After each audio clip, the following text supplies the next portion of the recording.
Alright guys, HyDra again today. Hope you're all doing well and enjoying your day so far. The gentleman's agreement drama continues last night, but Clayster manages to one-up it by revealing quite the storyline that is emerging in the CDL right now, implying that many players potentially in the league are not operating with the appropriate visas. Which players is he talking about? What is the consequence of this going to be? Why is Clayster actually saying this? Remember to trigger your thoughts on all this stuff in the comment section below. Hit the like button if you enjoy. Subscribe if you're new as always, I'd greatly appreciate it. This is 6-Star, the new map that we believe is going to be in the pro map pool. There has been some debate on this actually as to whether they are going to put it in or not, just because the feeling tends to be that Sledgehammer are going to change this hill, right? This water hardpoint is probably not going to last forever. I'm somewhat frustrated they didn't like just remove it before they even put it in the game, because apparently they were thinking about doing so. Let's be real, were the pros ever going to like this? I think the answer is no, but they do seem to still like the map here, and there's been various discussions on this 6-Star P5. We're pretty sure it's in for hardpoints. We think that it's going to come in for Skid Row, has been the discussion, with Invasion of course already gone for Vista, is our current understanding, and that's not a bad turnaround, right, from what we had at the start of the season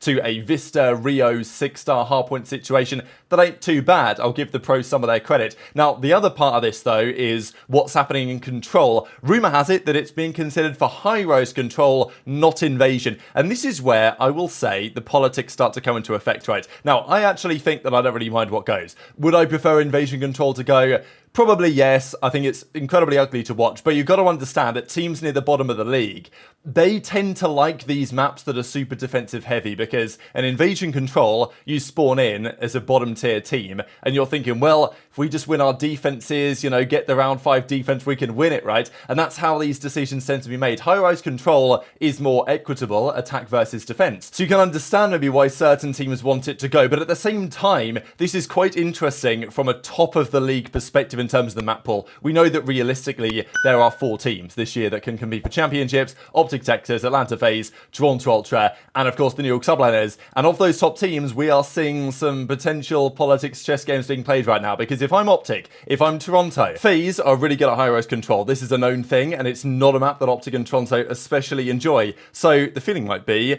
get it out of the map pool, keep Invasion in, that OpTic kind of like, and Toronto, sure, they lost it a couple of times back at Major 1, but it's a map that they feel like maybe they can win. So this is the game that is being played. FaZe's map pool is very strong. If sub-base hardpoint was to go, tough to imagine anyone beats FaZe, but sub-base hardpoint is staying in the game, a map that arguably OpTic and Toronto are like the best teams on in the game, and it's one of FaZe's worst maps. So I think that's maybe another angle of what's going on here. There's also though 6-Star Search and Destroy for Terminal S&D is still being debated. So yeah, seems like Invasion Control is going to stay. I'm not especially happy about it, but I don't really like high-rise Control either. And this was the discussion, right, that's being had, that maybe OpTic and Toronto are going to be especially happy about these map set changes if they come through. There has been some debate though. This is Damon Karma Barlow, coach to OpTic Texas, in a chat yesterday discussing Skid Row. We thought Skid Row was gone for 6-Star, although Karma says, hang on, we're still playing it. So apparently last night in scrims, or whatever this was, they were still scrimming Skid Row all day. Oh, well, 6-Star is terrible too, so we'll see. So I don't know what's going on exactly here. It seems like some teams, they have their ideas, they come up with what they want to do, and then they, well, change their mind at some point. Some teams seem to be scrimming with these things in the game still. Some teams are most certainly not. And that is the case for the weapons as well right now. And Dashy was, again, continuing his frustration, shall we say, on the decision that was made by the pros to not gentleman's agreement a barrel. Big talking point of the last couple of days. The Rival, I do believe, is the stronger weapon right now than the MTW. I don't think that's necessarily a terrible thing. I don't think that it will be 8 rivals on the map if the game stays as it is, but, you know, whatever you think, the Rival can be a stronger gun. And there is an argument to say that GAing a barrel makes a fair bit of sense. They did this to the bar back in World War II with the long barrel attachment that was banned, probably made the game more balanced. So maybe not the worst idea in the world, but an idea that most of the teams agreed with, but an idea that not enough of the teams agreed with. And this is when Dashy actually kind of went off about this last night. And again, this is the clear reason why the whole format that works here, the gentleman's agreement stuff, it just doesn't work. Every time we talk about GAs nowadays, we talk about needing a committee of players, like, you know, maybe current, former pros that can give their thoughts on this, that are going to hopefully be unbiased in certain ways, and I discussed that briefly yesterday. But as Dashy says, overwhelming majority of the league voted for an attachment to be removed, and I'm still sporting it against it. Am I the only one that thinks this is insane? It's kind of rare that we see this take, really, just because the voting was done 8 teams voted for the attachment to be gone. 4 teams voted for it to stay. Those 4 teams, we're pretty sure FaZe, Surge, Boston, and possibly +1. Now, the number that the pros themselves have decided is 9. Now, there's an argument to say that maybe even if it's just a majority, if 7 out of 12 want it, if 8 out of 12 want it to be gone, as was the case here, then it should be gone.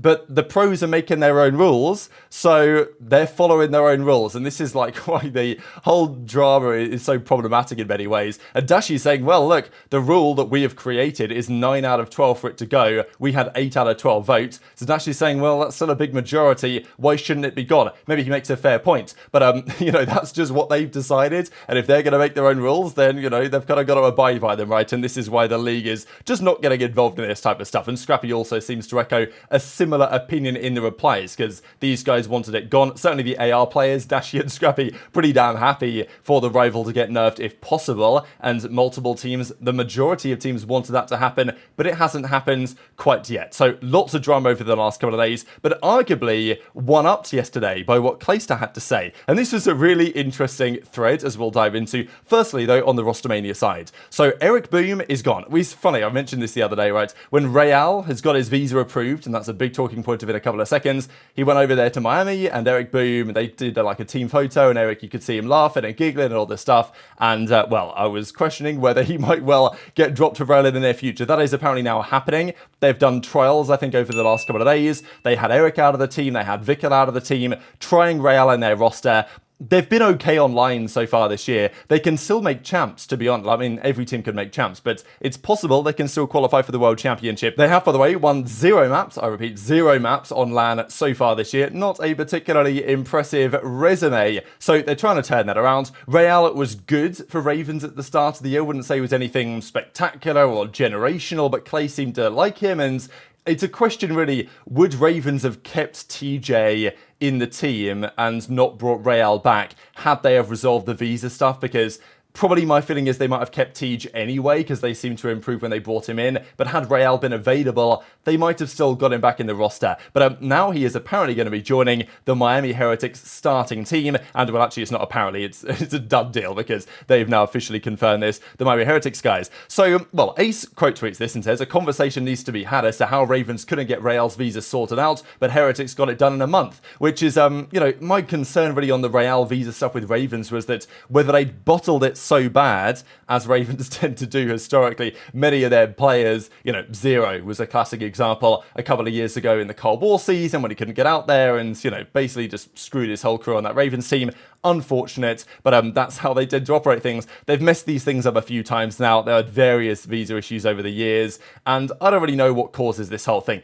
Clayster, of course, is a player for the Royal Ravens, so he's going to defend them as an organisation, understandably so. Maybe he makes a fair point here. But the question is, how did Ravens screw this up and how Heretics can resolve it? Is it just a money thing? Is it a lawyer thing? And that's what Clay says, because it has nothing to do with the organisation and everything to do with the lawyers, which, I don't know, maybe there's some truth to that, but you know, you can't tell me that this whole Ravens visa issues over the last few years is just a random, you know, coincidence, right? Like, there's got to be more to it than that. And I don't know, it just seems to me that Ravens bottled it with the Real visa, Heretics has sorted it in a month, then there's got to be something to it, right? And as Ace says, you know, the organisation chooses its lawyer, apparently the law is super flexible depending on the lawyer, you know, what's going on. So then Clay drops this bombshell, and okay, obviously I screenshotted all of this stuff from last night, but I was thinking this morning, this would probably have been deleted by now, but it's not the case. Clay said the following: the conversation should actually be about players playing in the league / illegally in the US without going through their visa process, smiley face. So,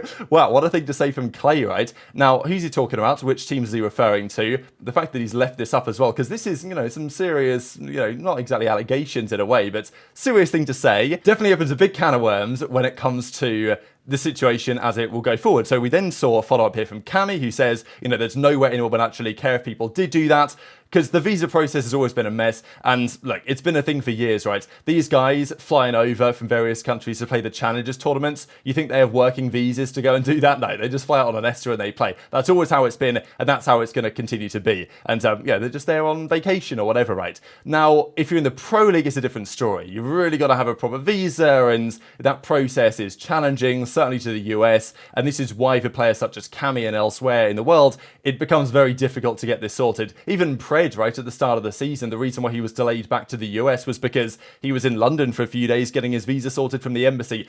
That's just how it goes for players outside of the US. The same from Canada to some degree, but I think it's probably slightly easier for Canadians than it is for those outside of, you know, the North America, shall we say. And therefore, players like Cammy are saying, well, maybe it's not so much of a big deal, you know, do what you need to do. And Clay's like, I'm just saying type thing, because, you know, the implication is of what Clay's saying here is that he would be kind of keen for those that he is talking about to be exposed, so that it weakens their competition, right? Is that not kind of reading between the lines that Clay's like, well, have a look at this, guys. There's some interesting things happening. So maybe certain players shouldn't be in the league and therefore we can have a better run of things. So, you know, this is how Clay plays the game. This is what he does. So, anyway, Ace says, spill the tea. I'm not even talking about Miami. I'm sure you guys can figure it out. And this is then deleted, but Clay goes on to say that's kind of what I'm talking about. This isn't the first time one of my teams has been screwed by visas. And I see people somehow getting here in a week or two. Maybe I'm just unfamiliar with how it works, or the orgs I've always played for have had some kind of a hiccup, but it's incredibly frustrating to do it by the book when it feels like other teams sometimes don't. So which teams is he talking about here? There was then a further discussion here, and actually Joey Nubsy got involved in this and had a few words to say, and I think people were kind of implying that Joey had kind of hinted at this was Snoopy actually from Boston, but I don't know, that would be interesting if that's the case. Of course, Mexican player. So which teams is he talking about? You can obviously look at some of the Canadian players, sure, but are there teams skirting the rules here in terms of the visa applications and having their players play or not the proper visas? I don't know if the CDL would not. The CDL should care about this, right? But I don't know how much they look into it, as in, do the organizations just get told, you know, it's your guys' responsibility, you figure it out type thing, and the league doesn't really massively care? But I imagine it's Clay talking about teams that Ravens are in close competition with. So maybe, you know, Snoopy on Boston. I'm assuming they've got Beans' stuff sorted just because, you know, he was on their academy and on their starting team last season, so I imagine that that's all fine. Boston seems to be an org that does it by the book, but honestly, who at this point knows? Legion, I don't think that should really apply to them. Gorillas, I mean, I'm just kind of looking for players, Canadian players or, you know, UK players, stuff like that. Maybe Thieves. He actually said that he wasn't talking about Miami, so I guess there goes that one. You know, could he be talking about Lins from Rocker? I don't know. It's very, very interesting, right? So I don't really have enough information to speculate, but Clay says, well, you guys can figure it out. So feel free in the comment section below to go ahead and figure it out. Surge does raise some eyebrows to me as one of the potential teams, just because of the way that Surge have operated. We know that from an operational standpoint, they're not the best organisation. Nobody's saying that they are. Certainly not Octane over the last couple of years.